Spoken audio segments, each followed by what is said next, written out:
Bom dia, salve, salve aí pessoal, tudo bem com vocês? Tenente Laurete aqui na área para a gente dar continuidade à resolução das questões dos vestibulares e do Enem, tá bom? Vamos lá para mais uma rodada, o assunto hoje é Roma Antiga, beleza? Então nós vamos resolver algumas questões do período da República, do período da expansão territorial, da transformação da República para o Império e da crise do fim.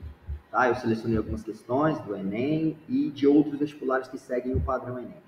Bom, então eu vou projetar, nós vamos fazer a mesma coisa do vídeo que você assistiu, e se você não assistiu, você vai lá, clica no vídeo anterior, tá bom? E vamos meter marcha aqui, ó. Primeira questão é da vestibular da UEL, tá? A UEL seleciona os candidatos. A UEL é a Universidade Estadual de Londrina, tá? Modelo Enem.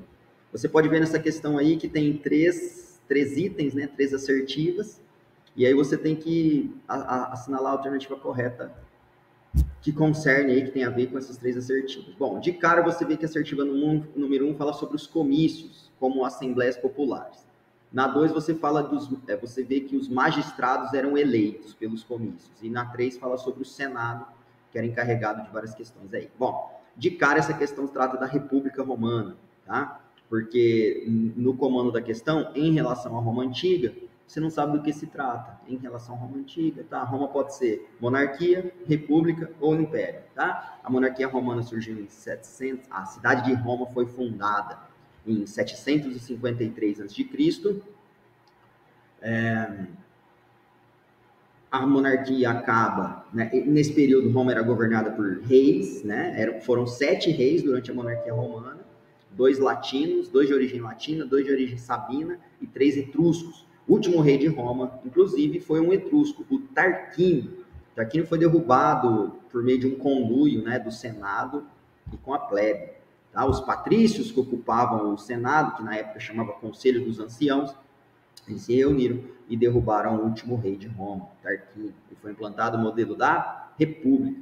A República Romana vai de 508 a.C. a 27 a.C. Esse é um período cheio de acontecimentos. É importante você se debruçar sobre a República Romana, tá? E aí essa república acaba em 27 a.C., tá? Quando as tropas de Caio Otávio derrotam as tropas de Marco Antônio e Cleópatra, numa batalha chamada Batalha do Ácio. É o fim da república. E tem início o império. Inclusive o Caio Otávio tornou-se o primeiro imperador, recebeu vários títulos de honra e de homenagem, e o nome dele passou a ser Caio César Otávio Augusto. Então nós o conhecemos mais como Otávio Augusto. Caio Otávio, Otávio Augusto, são a mesma pessoa. O império vai de 27 a.C. a 476 depois de Cristo, né? Dividido em Alto Império, que até o século III, mais ou menos. Tem uma lei lá em 270, que foi feita pelo imperador Caracalla, então é considerado assim, meio que um rompimento entre o alto e o baixo. Não existia isso na época, né? Os historiadores que definem isso pedagogicamente. E aí o Baixo Império é do século III até 476 depois de Cristo, quando o último imperador romano é derrubado, tá? Por uma tribo dos Érulos do rei Odoacro I. Eu estou achando que a minha câmera perdi aí minha imagem, mas o mais importante é vocês terem contato com o que eu estou falando, tá? Estou com um problema aqui na imagem, mas sou de menos. Então vamos lá a questão? Vamos lá. Os comícios eram assembleias populares encarregadas de votar leis e eleger os magistrados. Esses comícios, eles eram as assembleias centuriatas e as assembleias tribais. E com o tempo vai surgir uma assembleia chamada Assembleia da Plebe, né? Ou você pode usar o termo comício. As assembleias tribais, elas eram organizadas em toda a cidade de Roma por bairro, que eles chamavam lá de tribo, né? Então, cada bairro, cada tribo fazia sua assembleia para escolher coisas e decidir questões ali da sua região, tá? Aí eles levavam isso para o Senado ratificar. O Senado era o órgão máximo, ali, a instância mais alta da política romana durante a República. E as centuriais, ou assembleia centuriata, eram assembleias de militares, que eles se organizavam em centúrias, tá bom? E a Assembleia da Plebe, exclusivamente de plebeus. Tá? Aqui citam 2, mas é que com o tempo surge essa terceira. Então é sobre a república, não tinha esse tipo de organização para votar e deliberar durante a monarquia. Quiçá no Império, tá bom? A segunda assertiva fala dos magistrados. Magistrados a gente pode entender como se fossem ministros, atualmente, assim, responsáveis pelo poder executivo em determinada área, tá? Magistrado era alguém muito importante e sempre patrício. Depois vai ter uma lei lá que vai exigir que um magistrado seja plebeu, mas por hora são patrícios. Então tem magistrados responsáveis pelas finanças em Roma, que são os questores. Tem magistrados responsáveis pela justiça em Roma, que são os pretores. Tem magistrados responsáveis pela organização e embelezamento do espaço público, que são os edis. Tem magistrado responsável pela contagem da população e pela coleta de impostos, são os censores. E tem magistrado que comanda o exército, que é um cônsul, né? O cônsul do exército e o cônsul do Senado. É como se fosse o comandante do exército, é como se fosse o presidente, o chefe do Senado. Tá? Então, eu estou olhando para a câmera como se vocês estivessem me vendo, fazendo o gesto aqui. Então é isso, assim, tem esses magistrados que eles são mais responsáveis pelo poder, por executar essas áreas distintas. E a assertiva 3 fala sobre o Senado, que era o órgão máximo, eles elaboravam leis, eles tinham poder mesmo, de fato. Essa questão é muito fácil, ela vale mais para você que está resolvendo pelo enunciado, pelas assertivas, aprender com a frase, do que com a resposta, porque a resposta está aí, letra B, principais instituições políticas da República, e tem o comentário da questão. Eu acho bacana essa ideia de ter o comentário, porque aí você já lê e vê de onde saiu, além da minha explicação. Questão número 2 é da PUCamp, Pontifícia Universidade Católica de Campinas, uma universidade grande que tem no Brasil inteiro. Ela chama PUC e em Campinas chama PUCamp, tá bom? Modelo Enem. Leia o texto sobre as instituições políticas da antiga República Romana. Tá? Esse é um texto do Políbio. Políbio é o nosso pai do método histórico, tá? O Políbio é um historiador grego que nós historiadores o temos como um dos pais da história, ao lado do Heródoto, né? Ele é bem importante, esse Políbio. Mesmo para um cidadão romano, seria impossível dizer com certeza se o sistema em seu conjunto era aristocrático, democrático ou monárquico. Com efeito, a quem fixar atenção no poder dos cônsules, a Constituição romana parecerá totalmente monárquica. A quem fixar no Senado, parecerá aristocrática, mas para quem se fixar o poder do povo, parecerá claramente democrática. Por que isso? Porque existe um debate historiográfico a respeito do que Roma foi de fato durante a República, né? Para encerrar essa discussão, utiliza-se meio que o termo república oligárquica, né? É uma república significa res publica, coisa pública, coisa do povo. No entanto, as decisões mais importantes, as decisões superiores, o último martelo que era batido, era para uma elite agrária e que tinha também uma grande influência política, que eram os patrícios. Então, como é que fica esse texto do Políbio para conceituar o que é a República Romana? Vamos lá. A despeito de a República Romana ter instituições em que a massa, a população em geral, podia se organizar em assembleias, as grandes decisões da cidade eram tomadas por um grupo muito restrito, né? Que são os patrícios. Portanto, você pode falar que é uma república muito restrita, oligárquica. Eu não ousaria dizer o termo república não democrática, esse conceito de democracia ele é ateniense, para a época, né? Então, fica nisso, tá? República com uma abrangência limitada, né? Alternativa correta, letra C. A instituição do equilíbrio de poderes, presente na Constituição da antiga República Romana, influenciou posteriormente instituições ocidentais, tendo enorme contribuição do direito. É exatamente isso. Eu estudei direito antes de fazer história, e lá eu tive uma aula, eu tinha uma disciplina de direito romano no primeiro semestre, né? É pouca coisa, isso não vai resolver muito sua vida acadêmica, nem profissional, mas é ter contato com as bases do direito do mundo ocidental, né? As bases do direito do mundo ocidental são as bases do direito romano, beleza? Vamos lá, próxima questão. Próximas questões. Já fala sobre a expansão territorial. Bom, pessoal, os romanos, vamos lá, Roma surgiu em 753 a.C., às margens do rio Tibre, numa planície pantanosa chamada Lácio. Olha isso, hein? Identificamos Roma. não é uma cidade litorânea, era uma cidade interiorana, e aí os romanos ficaram ali sem muita expansão por uns 250 anos, mais ou menos, né? Aí quando a república é de fato um pouco consolidada, lá para 430, 400 e pouco, antes de Cristo, eles vão começar um processo de expansão territorial. Primeiro, dominam e expulsam os etruscos do norte da Península Itálica. Bom, a Península Itálica é nossa ali pelo norte. Descem para o sul e conquistam a Sicília continental e a Sicília insular, dominada ali pelos gregos e tudo mais. Então, eles expulsam os gregos dali. Quando os romanos se deparam com o mar Mediterrâneo, tem uma civilização lá chamada civilização cartaginesa, da cidade de Cartago, uma cidade ao norte da África, onde hoje é a Tunísia. Os cartagineses controlavam todas as rotas do mar Mediterrâneo, né? Então, para ter o controle do mar Mediterrâneo, era preciso dominar os cartagineses. Como eles eram conhecidos como punos, a guerra travada entre romanos e cartagineses ficou conhecida como guerras púnicas, beleza? Então vamos lá, as guerras púnicas entre Roma e Cartago, de tal a tal, tiveram entre as principais causas. Pô, baba essa, hein? Questãozinha mamão com açúcar, deu no teu colo isso. A disputa pelo domínio do mar Mediterrâneo, tá? Foram 3 guerras púnicas, 3, e cada guerra púnica, vencida todas pelos romanos,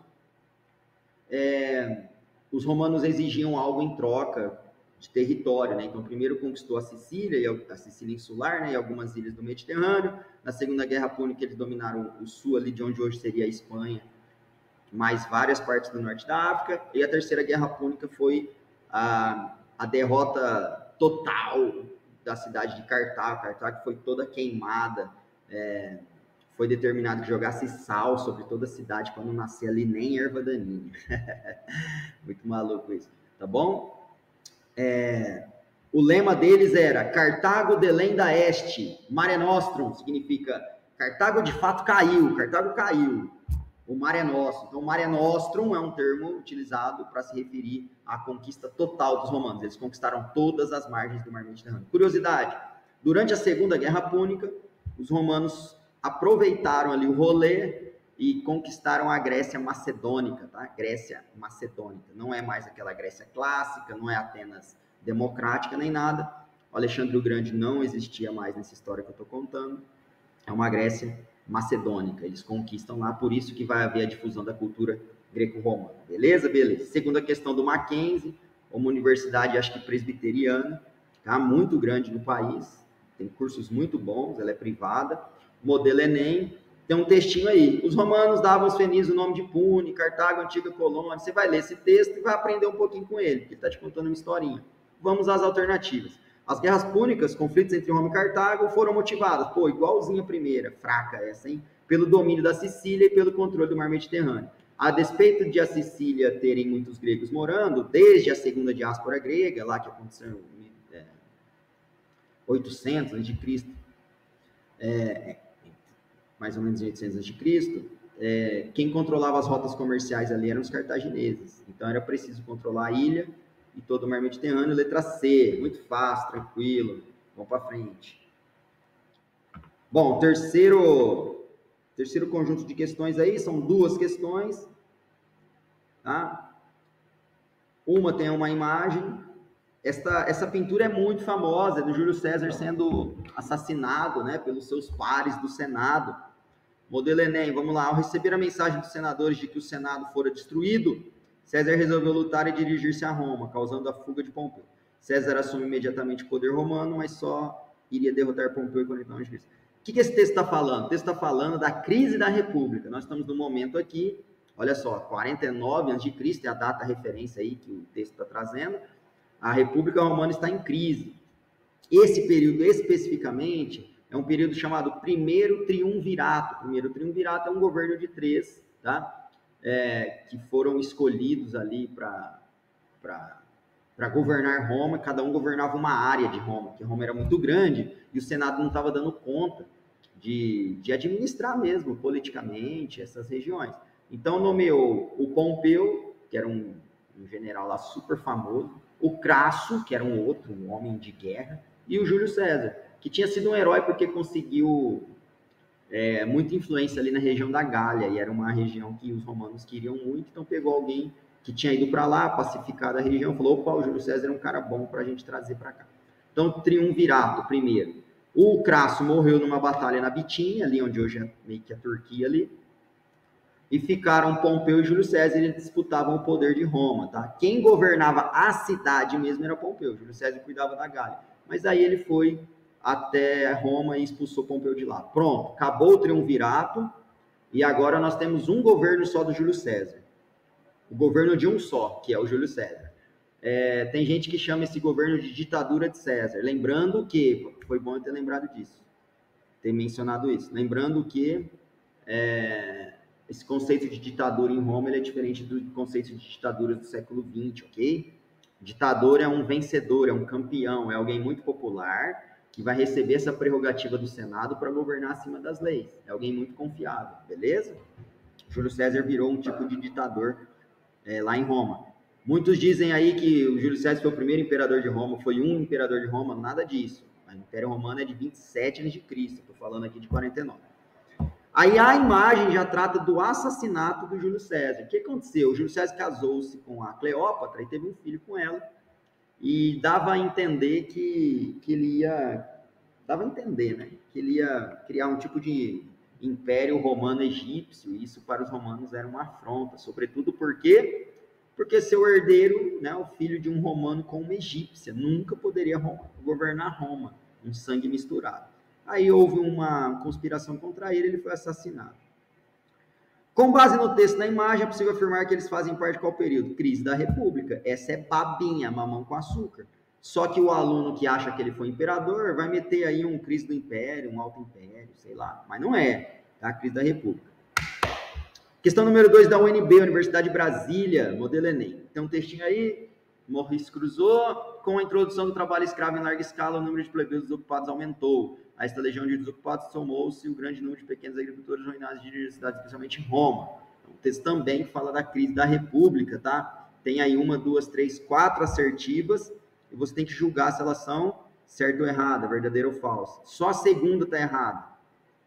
A substituição do trabalho plebeu pelo trabalho escravo possibilitou aos plebeus tornarem-se pequenos produtores agrícolas que abasteciam as feiras urbanas. Tá dizendo aí o quê? Que foi bom para o plebeu. Como o trabalho dele foi substituído pelos escravos, nossa, que legal, agora eles vão ser sitiantes, feirantes, donos de chácaras, pequenos agricultores e tal.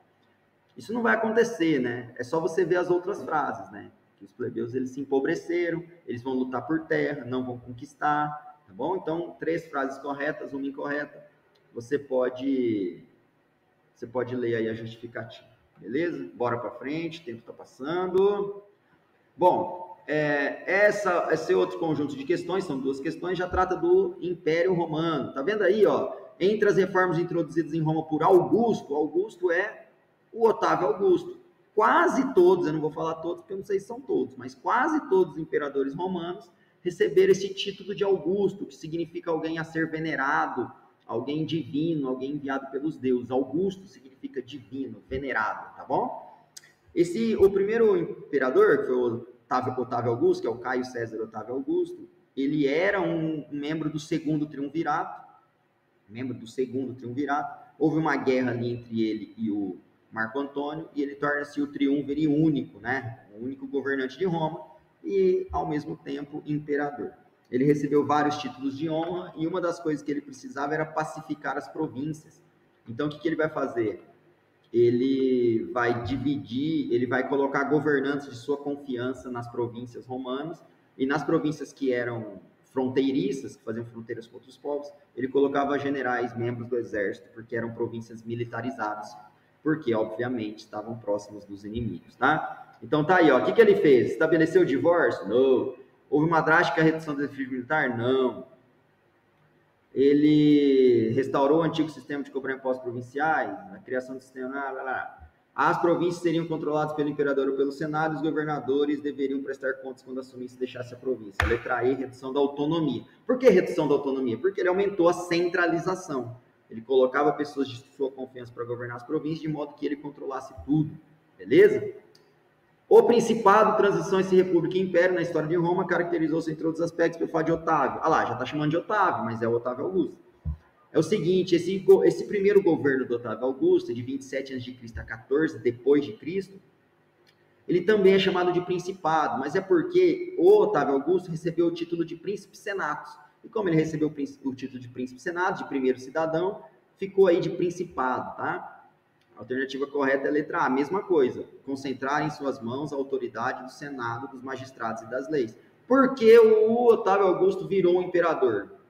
Houve uma eleição? Não, porque ele centralizou tanto poder em suas mãos. Olha, ele foi nomeado presidente do Senado, príncipe do Senado, tribuno da plebe, comandante supremo das forças armadas do exército. E aí ele teve poderes demais, né? Ele foi nomeado cônsul. Então, ele tinha amplos poderes, por isso que essa alternativa A está correta. Beleza? Vamos andar com o bonde aqui. Último combo de questões. 2 questões novamente. Uma da FAAP, Faculdade Álvares Penteado. Um negócio assim. Uma universidade lá em São Paulo, que tem cursos muito bons, sobretudo ligados a design, moda, tecnologia. Mas deve ter outros cursos também. A religião romana... já está falando da crise do Império Romano. Tá? Já é o período do Baixo Império. Quando trata de religião, cristianismo, melhor dizendo, cristianismo, crise do escravismo e bárbaros, que é o termo que atribui aos germânicos, está falando da crise do Império, tá? Cristianismo, crise do escravismo e germânicos, ou invasões bárbaras, refere-se à crise do Império. A religião romana era essencialmente politeísta e o culto ao imperador era de grande significado pelo fato da unidade representada. Durante um período determinado, teve início questionamento dessa ideia. Esse grupo que não reconhecia a divindade do imperador era dos primeiros cristãos. Gente, o bicho pegou quando o cristianismo espalhou-se por Roma. Quem levou o cristianismo para Roma foi Paulo. Paulo, o apóstolo Paulo de Tarso, aquele lá do livro dos Coríntios que fala sobre o amor, ele mesmo. É aquele que no final da vida fala que combatiu o bom combate, essas frases famosas de Paulo que tem na Bíblia. Qual é o grande problema aí com os cristãos? O problema é que o cristão é monoteísta, acredita em um único Deus e não acredita na divindade do imperador. Então, quando era para se dobrar o imperador, pagar o imposto do imperador, eles não faziam isso. Jesus até os repreende enquanto estava vivo, né? Jesus fala assim, não, dai a Deus o que é de Deus e a César o que é de César. Quando ele fala a César o que é de César, ele não está se referindo ao Júlio César, está se referindo ao imperador Tibério, que é quem era o imperador na época que ele estava peregrinando lá pela região da Palestina. Tá? Então, os primeiros cristãos não acreditavam na divindade do imperador. Alternativa 2, questão número 2, PUC-PR, Pontifício Universidade Católica Paraná. Os cristãos insistiam em que só eles possuíam a verdade, que todas as outras religiões, inclusive a do Estado, que eram praticadas pelos romanos, eram falsas. Recusavam-se, por exemplo, cumprir rituais ligados à figura do imperador, tais como a queima do incenso diante da estátua. Afirmavam que tais gestos significava adorar o imperador como um deus. Muito bom, muito bom. Muito bom esse texto. Alternativa responde ao cristianismo através do Edito de Milão. O cristianismo tornou-se religião oficial do Estado. Quero falar sobre isso. Pessoal, o cristianismo ele começa a ser uma religião perseguida a partir do imperador Nero. Então, nós temos aí, vamos ver se eu lembro, Otávio Augusto, Tibério, Calígula, Cláudio e Nero. O quinto imperador romano, começa a perseguir cristãos a partir aí tipo do ano da década de 60 depois de Cristo. Começa uma perseguição sistêmica e sistemática aos cristãos. Porém, em 313, lá na frente, foi aprovado aí o Edito de Milão. O Edito de Milão conferia liberdade religiosa aos cristãos. O Edito de Milão dava liberdade religiosa aos cristãos. Eles podiam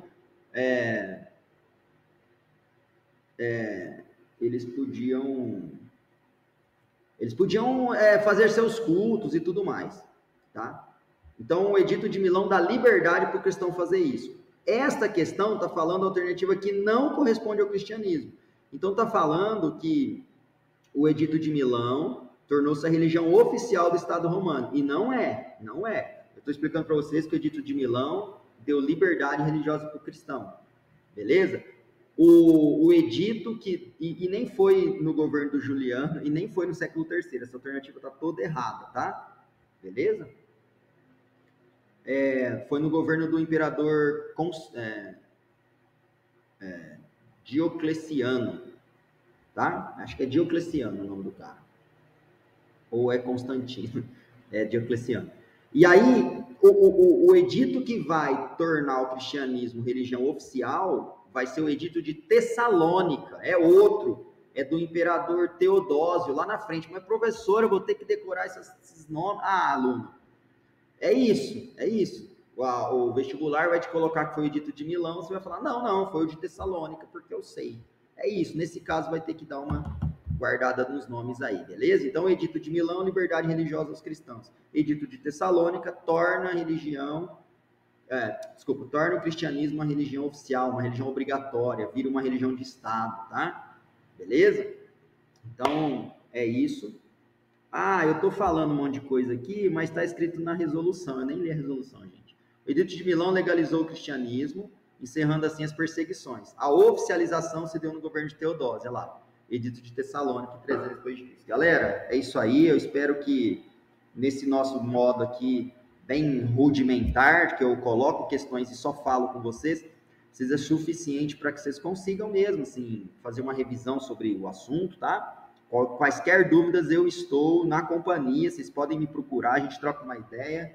Tamo junto, obrigado, fiquem bem, bom final de semana.